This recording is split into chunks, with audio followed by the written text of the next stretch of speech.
Ako po ay may pagdududa rin kung talagang napupunta sa lahat ng mga targeted individuals or groups itong napakarami pong interventions na kung talagang natugunan lahat, hindi po sana magkakaroon ng mga surveys na kagaya po ng babanggitin ko sa inyo. Halimbawa, Mr. President, noong 2022,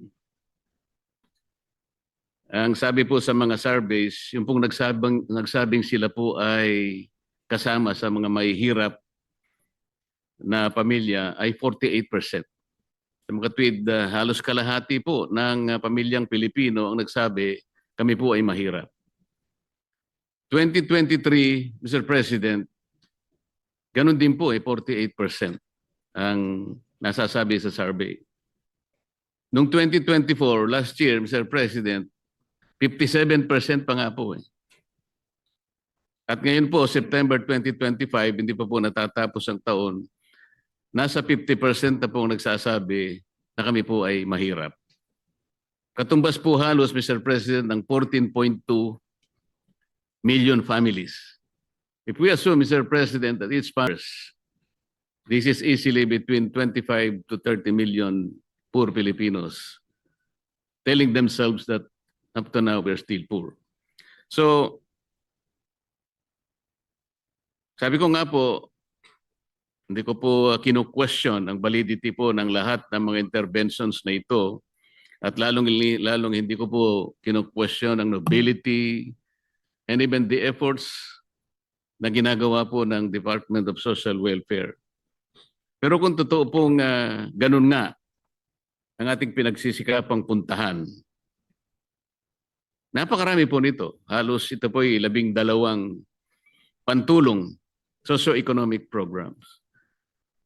Bakit ganito po ang hinaing ng ating mga kababayan hanggang ngayon? Halos kalahati ng pamilyang Pilipino ay hirap pa rin. So ibig sabihin po, Mr. President, talaga pong dapat merong siya sa atin. Dapat siguro ay i-review nating mabuti kung saan sumasablay, kung nasaan ang problema, Mr. President. Tama po ba yung assumption ng representasyong ito, Mr. President?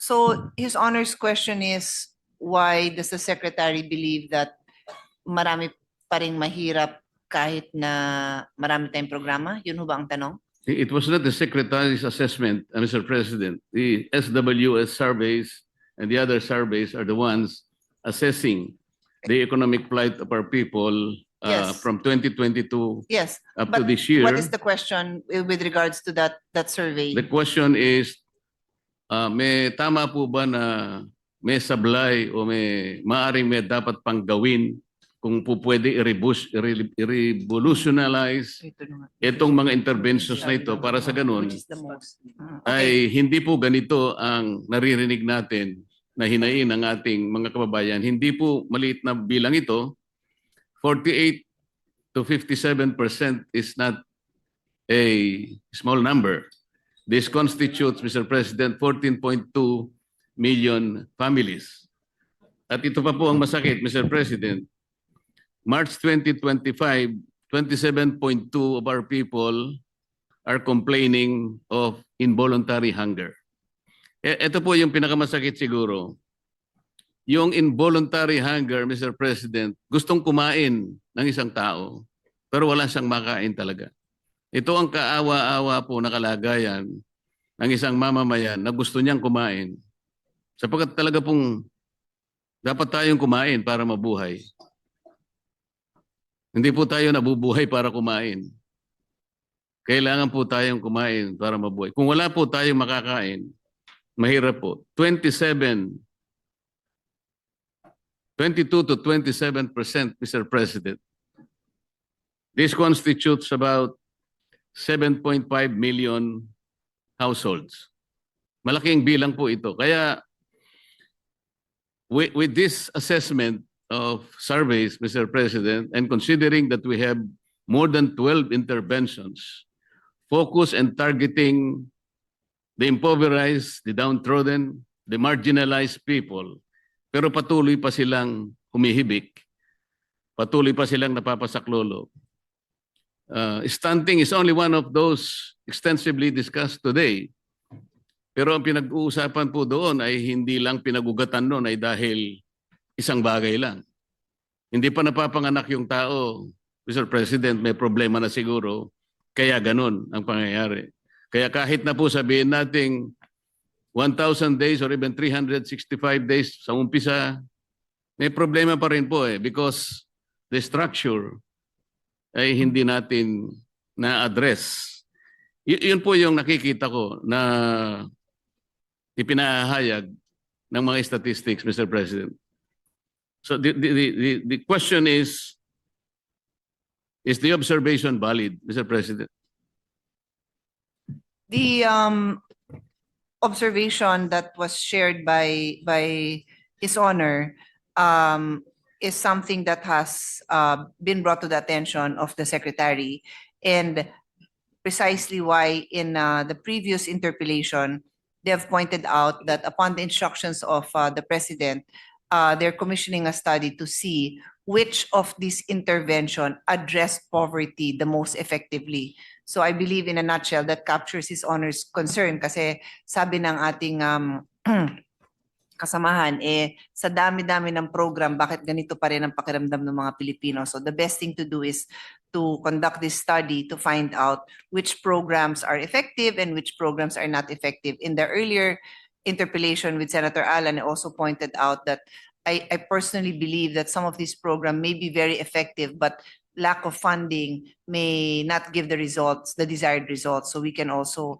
look at increasing the funding for these programs. And I'm specifically referring to the 1,000 days kasi ang intervention doon is just 350 pesos.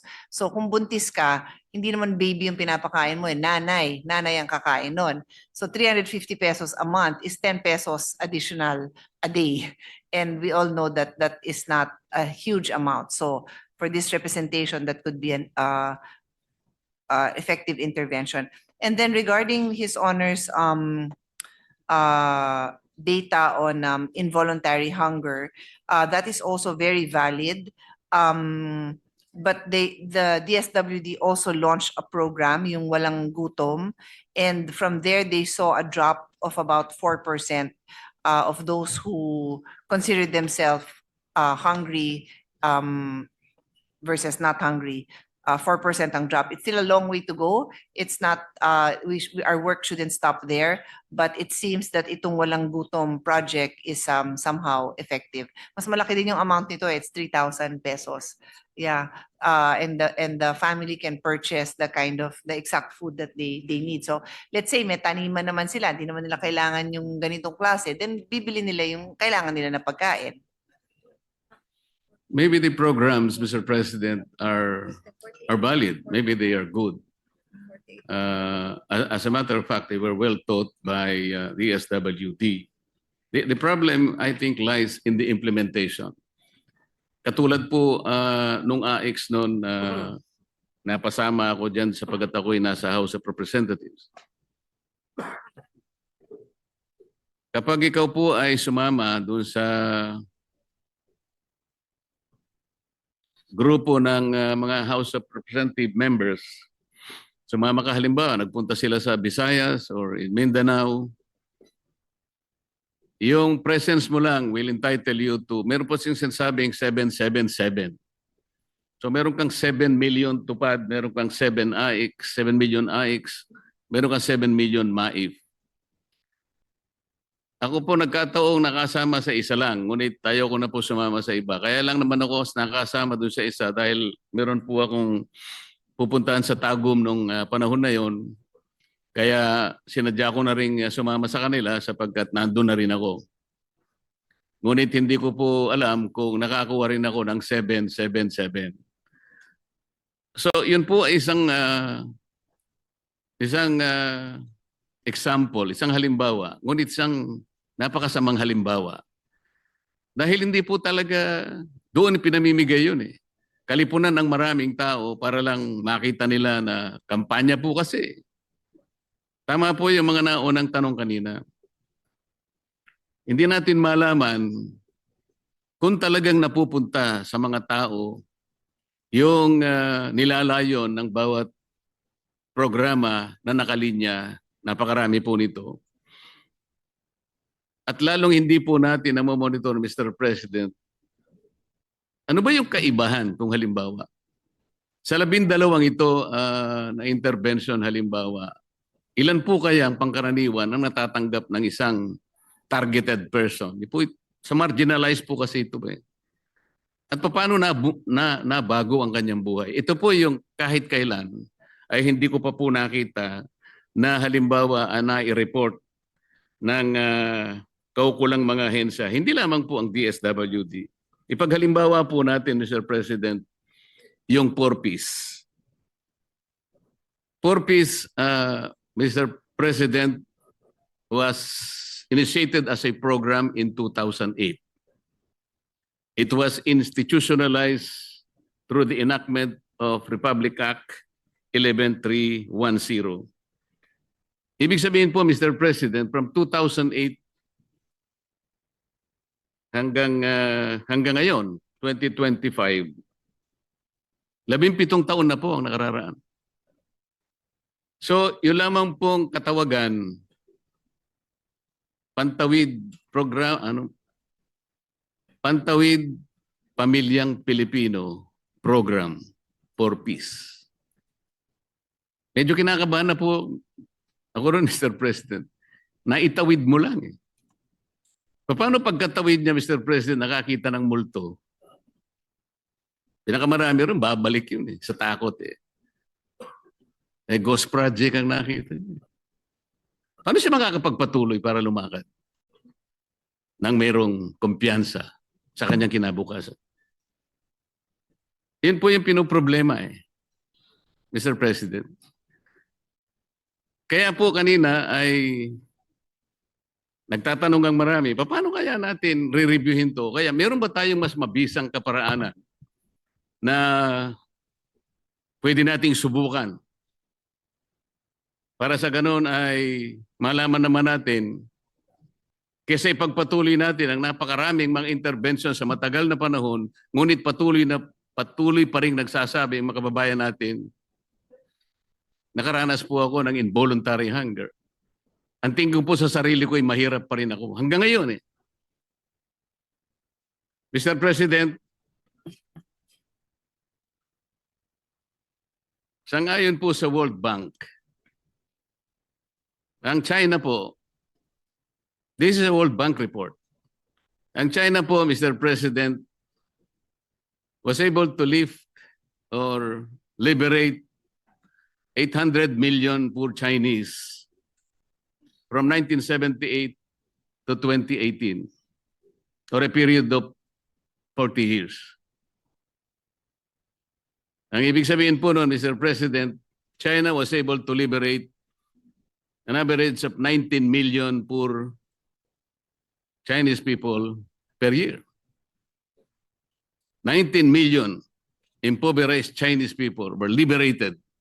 Ito po yung report ng China. Nung tinignan ko po, there are two pillars of approach na ginamit ng China. Ang isa po ay to open new economic opportunities and raise average incomes. Kapag wala pong economic opportunities talaga, and you are unable to raise the income of an average family, lalo na po yung mga impoverished and marginalized, kahit anong gawin mong intervention, hindi mo talaga sila maliliberate. Ang pangalawa po nila, yung recognition that targeted support was needed to alleviate persistent poverty. Ito po ngayon ang ginagawa ng DSWD. Yung targeted intervention lang. Kasi po yung sinasabi nila, areas disadvantaged by geography and lack of opportunity, and later on, targeting individual households. So bago po nila ginawa yon, talagang China was able to raise the average income of their poor families. Without which, yung intervention hindi nila magagawa. And then in 2021, President Xi Jinping, Mr. President, also declared that China has achieved another miracle of eradicating extreme poverty in their country over an 8-year period.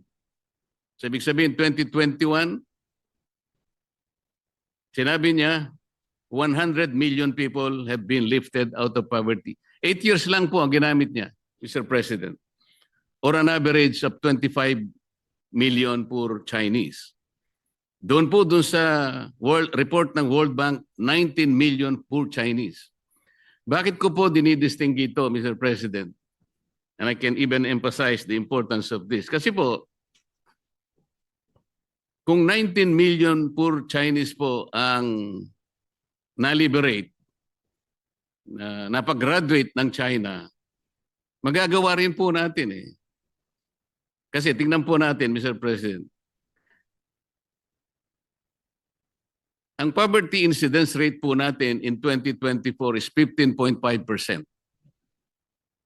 That comprises 17.5 million poor families. 17.5. Ginamit po natin na base 112 million Filipinos in 2024. Sabi po ng Population Commission, today, 2025, estimated population of our country is 114 million Filipinos. So applying the poverty incidence rate of 15.5%, that will be 17.17 million Filipinos.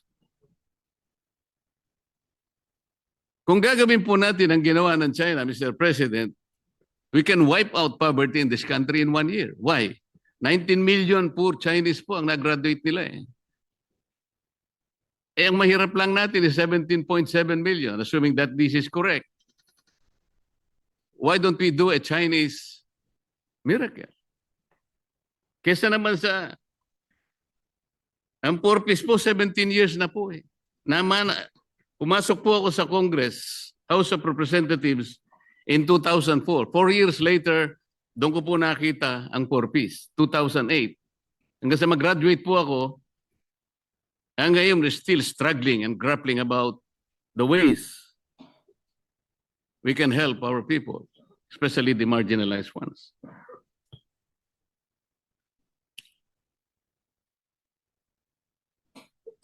Tama po ba na gamitin kong halimbawa ang China, Mr. President?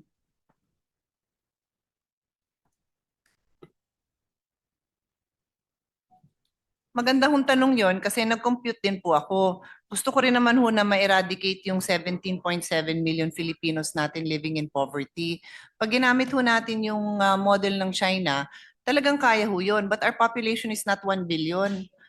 Our population is 112 million. So if you look at that ratio, what China was able to achieve, and I just randomly pulled out a number of 1 billion yung population nila within the earlier time frame that His Honor gave, 1978 to 2018. In the early years, it was 1 billion. Later on, it increased to 1.43 billion. Less than 2% po ang 19 million per year. It's great. It's great. It's nice to have a target, but I don't know if we can actually say that their program was better than ours kasi magaganda din naman ho yung achievement natin. Not in any way to say that this is enough. There is so much more we need to do. Even the Secretary acknowledges that. Pero ito naman po ang tingnan natin, accomplishment po ng 4Ps. 1.44 million household exited from 2022 to 2025. Ibig sabihin, naka-achieve na sila ng self-sufficiency kasi the intervention of 4Ps was to change behavior, to make the parents raise their child in a healthy environment, going to the health center and going to school. So 1.44 million naman ang napa-exit natin. So I would say that's about 1.27% of our population. 12.21 million ang elementary graduates po natin dito. So malaking percentage din yan. 4.55 million ang high school graduates. 39,88,000 board examination passers and 116 top-notchers. Ito po yung mga pamilya na walang college, walang nakatungtong sa college. So for me to see this, tumataas po yung balahibo ko na kahit papano nakapag-graduate hindi lang ng high school pero pumasok pa sa mga course na may board exam at may nag-top-notcher pa. And then 2.44 million have graduated to the Sustainable Livelihood Program na ito ay kadikit ng 4Ps para matuloy-tuloy nila yung good habits na inumpisahan nila at may kabuhayan na sila ngayon. So I would say, Mr. President, there's much more that we can achieve. Sana mas maganda pa yung mga numbers. The good news is I think we have a team here headed by the Secretary that, is not settling for these numbers. They want to achieve more. And that is why they have a study that I had already mentioned a couple of times that will help them determine which are the most effective programs or which programs in combination. The 4Ps, they also have validation of this program, that this program is effective, pero gusto pa nilang malaman na ano pa bang pwedeng improve pa. What programs should be eliminated, what programs can be combined for the most efficient use of funds to address the needs of these poorest of the poor, Mr. President. So, short answer to your question, maganda talaga yung model ng China. I think we can do our part in trying to have the target of alleviating these people out of poverty. Pero tingin ko maganda rin yung mga nakita nating data kasi we can also see what happened to them, what happened to the children who fall under those programs. Yes, Mr. President, as I have said, there is no way to belittle the efforts of DSWD. I think we can thank them for what they are doing for our people. They've been there for quite some time and they're everywhere whenever the services are needed. Ang sinasabi ko lamang, Mr. President, is the China model is something that we should also take advantage of. Ma-review man lang natin. Kasi yung una po nilang ginawa ay to raise the average income of their poor people. Ibig sabihin, kapag hindi po natin nagagawa, no matter how much intervention we can do or we will do for them, hindi rin siya magiging sapat or significant para sa ganon ay makabawi sila talaga ng lubos-lubusan. Kaya nga po yung approach ng China from 800 million in 40 years, that's an average of 19 million Chinese liberated from poverty. Sana magawa natin yon kung halimbawa makuha natin yung sinasabi nilang economic opportunity that can eventually raise the incomes of these marginalized Filipinos, talagang yung pantulong na lang na interventions, yung makakabawi silang talaga. But until and unless we're able to raise their plight, their economic plight, to the extent that they are able to get an income na makakasapat po sa kanilang pangangailangan, kahit ano pong intervention ng gawin natin. Ito po yung nakita ko sa Chinese model. Kaya po, pupunta po ako sa aking pangalawang suggestion. During the briefing of the Department of Finance, Mr. President, naimungkahi ko po na pwede siguro nating pag-aralan. Let's do away with all these subsidies. Nung briefing na yun, Mr. President, I was using the example of the 2025 budget where I was able to compute subsidies coming from, let's say, AIX, TUPAD, MAIP, PORPIS, etc. I was able to compute the sum total of 194 billion pesos. Parang kapareho din po ngayon, Mr. President, kung titingnan po ninyo yung 12 interventions hanggang dun sa pang-8, yung walang gutom 2027, 194 billion pesos na po yun eh. At ang total, kagaya nga ng aking nabanggit na 212 billion pesos. In that briefing, Mr. President, hypothetically, sinabi ko, if we can eliminate the subsidies, palitan na lang natin ang isang proposition like all households consuming 200 kilowatt hours per month. Ilibre na natin yon. Kinukwento ko po, Mr. President, yung pong 200 mga families na nagkukonsumo ng 200, average of 200 kilowatts per hour pababa. Nandyan po yung pinakamahirap. Easily you can establish 4.5 million families there. Kapag ganun po yung approach na ginawa natin, depending on the price of electricity, let's say between let's say 10 to 12 or even 15 pesos per kilowatt hour, like in most electric cooperatives in our country. Palagay ko, ang magagasta lang ng gobyerno is between 100 to 120 billion pesos. What is the advantage, Mr. President? The advantage is dire-diretso po sa kanila. Walang corruption. Walang namimili lang. Hindi politiko yung pupunta ron. Hindi yung pasikat lang siya. Dito po, dire-diretso. Let's say, 2,500 ang natipid niya sa kanyang kuryente because it is a subsidy. Sa kanya po yun. Bahala na po siya ngayon magpundar ng pangangailangan ng kanyang pamilya. Hindi kagaya ngayon po, napakaraming intervention. Maring po, nagkakadoble-doble. Yung iba hindi natin na-monitor. Yung iba napupunta kung saan lang. Ito po, dire-diretso sa household. So, less corruption, walang pasikat. Baka po masatisfy natin the first component of the Chinese model, yung sinasabi niyang economic intervention that will, to the extent of raising the family income. Ito po kasi 2,500, palagay mo. Ang laking bagay po nun sa individual household, yung mahihirap po talaga.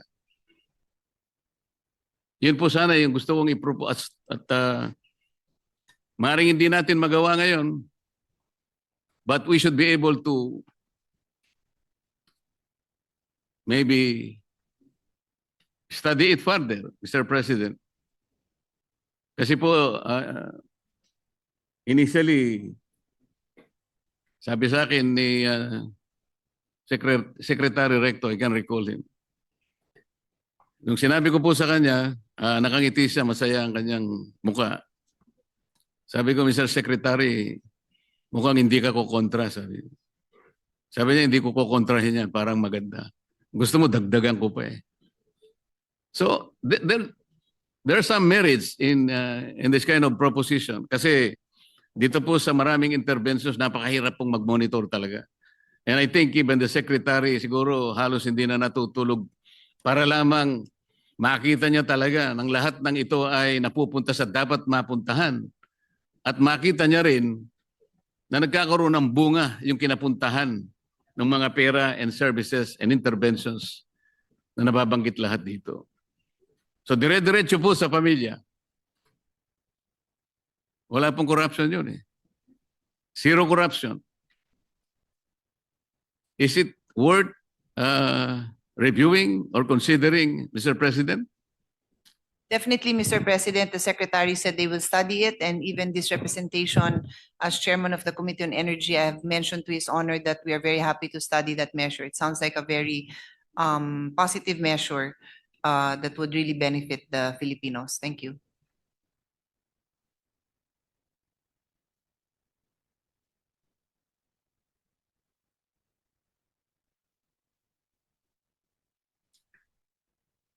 So, salamat po. Ang totoo niyan, meron po kaming panukalang batas tungkol dyan, Mr. President. Sana po pagka ito ay atin ang pinag-uusapan ay maging daan lang para sa ganon ay mapuntahan naman natin yon.